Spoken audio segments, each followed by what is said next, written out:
Hello everyone, সবাই কেমন আছো? আশা করি সবাই ভালো আছো। আমিও খুব ভালো আছি। এতদিন ভিডিও দিইনি, কারণটা তো সবাই জানো, আমার বেবি হয়ে গেছে আর এখন আমি অনেকটাই সুস্থ, তাই ভিডিওটা দিতে পারলাম। তো আজকে আমি বানাচ্ছি পনির।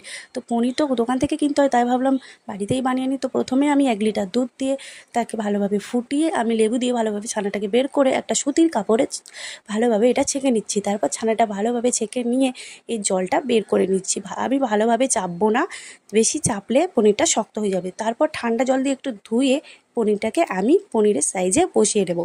এরপর ওর উপরে একটা ভারী কিছু দিয়ে চাপিয়ে দেবো 1 ঘন্টার জন্য। 1 ঘন্টা পরে ব্যাস আমাদের পনির রেডি। তোমরাই বলো কেমন হয়েছে? দোকানের চেয়ে তো অনেকটাই ভালো। দোকানে অনেক দিন স্টোর করা থাকে আর এটা পুরো ইনস্ট্যান্ট বানানো। এটা একটু হালকা ভেঙে ভেঙে গেছিলো, কিন্তু ভালোই হয়েছিল, অনেকটা সফট হয়েছিল। তোমরাই দেখে নাও।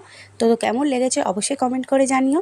আর ভিডিওটা ভালো লাগলে লাইক কমেন্ট শেয়ার তো করবেই, চ্যানেলটাকে সাবস্ক্রাইব করে দিও।